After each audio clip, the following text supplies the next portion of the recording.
ምክረ አበው የካህኑና የሌባው ታሪክ። ይፍቱኝ ባርኩኝ። አንድ በዕድሜ ጠና ያሉ ካህን የከተማ አውቶቡስ ውስጥ ናቸው። አውቶቡስ ሞልቷል። እንኳንስ መቀመጫ የእግር መቆሚያ ቦታ የለውም።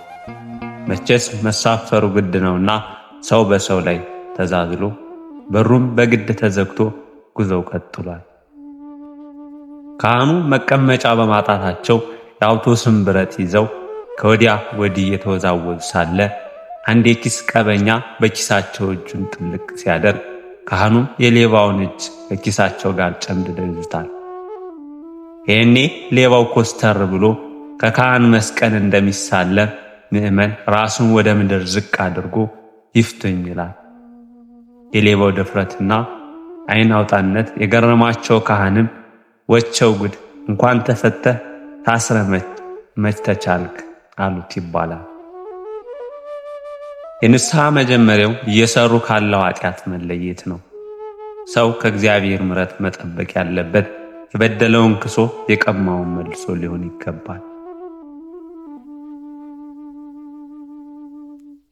ሳይወጣ ወጣ መጣ፣ ከአኗኗሩ ሳይለይ ወረደ፣ ከሦስትነቱ ሳይለይ መጣ፣ ከአንድነቱም ሳይለይ ወረደ፣ ከዙፋኑ ሳይለይ በሥጋ ልጅ አደረ፣ ከምላስ ሳይወሰን በማኅፀን ተወሰነ፣ በላይ ሳይጎድል በማኅፀን ተወሰነ፣ በታችም ሳይጨመርበት ተወለደ። ቅዱስ ዮሐንስ አፈወርቅ። ለድሃው ልብሶቹ ቢያልፉበት በውሃ ጠብለት፣ አዲስም ልብስ ገዝተህ አልብሰው። ድሃው ወደ ቤት የገባ እንደሆነ እግዚአብሔር ወደ ቤት ይገባል፣ በመኖሪያህም ያድራል። ከመከራ ከስቃይ ላላቀቅከው ለዚያ ድሃ እግዚአብሔርም አንተን በሚመጣብህ መከራና ስቃይ ያላቅቅሃል። የእንግዳውን እግር አጠብክን፣ የበዛ ኃጢአትን አጥብ አስወገድከው። ለድሃው ይመገብ ዘንድ ማዕድን አቀረብክለትን፣ እነሆ እግዚአብሔር አብ ከማዕድ በላ። ክርስቶስም ለድሃው ካቀረብክለት ውሃ ጠጥቶ ረካ፣ መንፈስ ቅዱስም ማደሪያ ቤቱ አደረ። ድሃው ባቀረብክለት ማዕድ በልቶና ጠጥቶ ደስ አለውን ጌታ ክርስቶስ ደስ አሰኘው። እሱ ያደረክለትን መልካም ችሎታ የሚረሳ አይደለምና በመላእክትና በሰዎች ፊት ያከብረሃል። ከረሃቡ እንዳሳረፍከው በመጨረሻም ቀን ይመሰክርልሃል። ለጥማቱ የሚጠጣ ስላቀረብክለት በመላእክቱ ፊት ያመሰግንሃል። ልጄ ሆይ መልካም ዘርን ለደስታና እግዚአብሔርን ተስፋ በማድረግ ዝራ፣ ልፋትን ፍሬ ይስጥህ። ቅዱስ ኤፍሬም ሶርያዊ።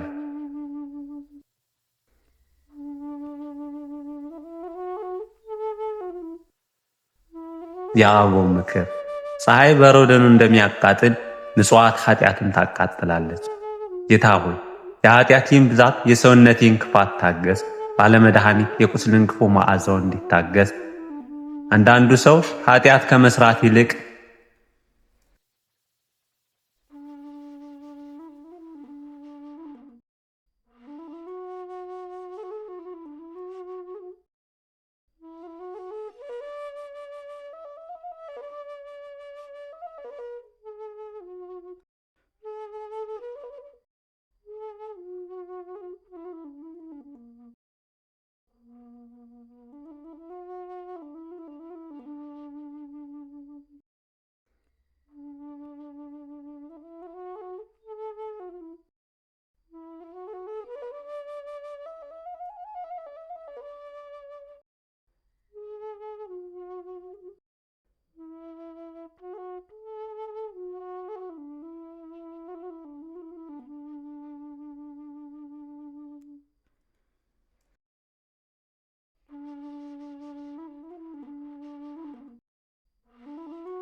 አንዳንዱ ሰው ኃጢአት ከመስራት ይልቅ የሰራውን ኃጢአት መናዘዝ ይከብደዋል።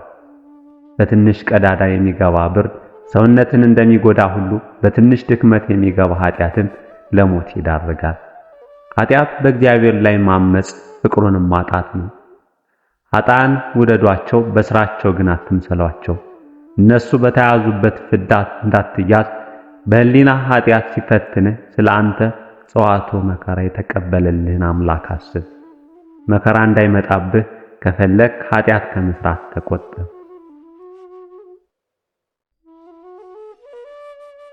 በብስራተ መልክ የወለዱ ብዙ አንስት ቢኖሩም እመቤታችን የወለዳቸው በብስራተ መልክ መልአክ ምክንያተ ጽንስ የሆነ ዘርን ያለመቀበል እንመለዘር ያለተፈቶ ማኅፀን ድንግልናን ባለማጣት ነውና እናትነቷ ድንቅ ነው። ያለ ዘርዓ ብእሲ የወለደችው እናቱ ናት። በሥጋ ከእርሷ መወለዱ እንደ ሴቶች መጸነስ ሥርዓት ልማድ አይደለም። ድንግል ቃልን በሥጋ ያለ ዘርዓ ብእሲ የወለደችው። ሃይማኖተ አበው ዘቄርሎስ ምዕራፍ 7 ከቁጥር 25።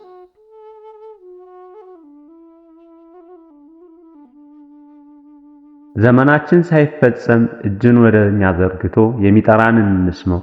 ፈጥነን በፊቱ ራሳችንን እናዋርድ። አቤቱ እነሆ አንተን በድለናል፣ እኛን በዓይነ ምሕረት ተመልከት፣ ፍጥረቶችን አትጣል። የእጅ ፍጥረቶች ነንና ከሞት በኋላ የሚያስብህ በመቃብርህስ ተስፋ የሚያደርግህስ ማን ነው? እያልን ፈጥነን ንስሐ እንግባ። መዝሙረ ዳዊት ምዕራፍ 6 ከቁጥር 1 እስከ 7።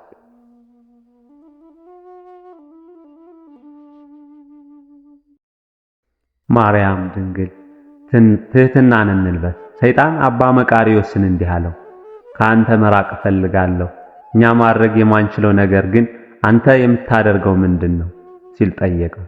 አንተ ትጾማለህ፣ እኔ እንዳንተ አልበላም፣ ነቅተህ ትጠብቃለህ፣ እኔም እንዳንተ አልተኛም። አንተ በበረሃ ብቻህን ትኖራለህ፣ እኔም እንዳንተ አደርጋለሁ። ነገር ግን በአንድ ነገር አሸነፍከኝ አለው። አባ መቃርዮስም በምን እንዳሸነፈው እንዲነግረው ሰይጣንን ጠየቀው። ሰይጣንም በትሕትና አሸነፍከኝ አለው። ይህ ግልጽ ነው። ሰይጣን ትሑት መሆን አይችልም። ሁልጊዜ ለራሱ ክብር ይሰጣል። ለዚህ ነው ትሕትና ሰይጣንን የሚያሸንፈው።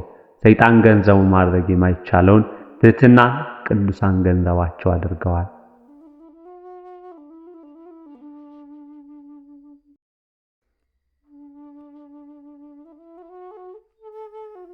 ቅዱሳን አባቶቻችን ስለ ምጽዋት እንዲህ አሉ። አንተ ልትበለው ያልፈለግከው እንጀራ የተራቡት ሰዎች እንጀራ ነው።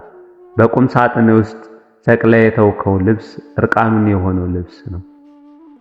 የማታደርጋቸው ጫማዎች ባዶ እግሩን የሚሄድ ሰው ጫማዎች ናቸው።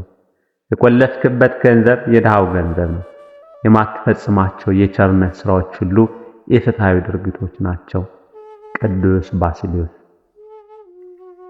አንድ ነዳይ አጥብቆ እየለመነ በቸልታ ትተው ስትሄድ እግዚአብሔርን አጥብቀ በምትለምን ጊዜ ቢተውህ የሚሰማህን አስብ። ቅዱስ ዮሐንስ አፈወርቅ። ወንድምህ እርቃኑን ወድቆ እያለቀሰ ነው፣ አንተ ግን የሚያምር የወለልን ንጣፍ ለመምረጥ ተቸግረ ቆመሃል። ቅዱስ አምብሮስ። ክርስቶስን በቤተ ክርስቲያን ደጃፍ ወድቆ በሚለምነው ነዳይ ውስጥ ካላገኘው ውስጥ ገብተህ በመንበሩ ላይ ባለው ጽዋ ላይ አታገኘውም። ቅዱስ ዮሐንስ አፈወርቅ። አባት ሆይ መጪውን ሳናሰላ እንድንመጸውት አስተምረን። ቅዱስ አግናጢዮስ።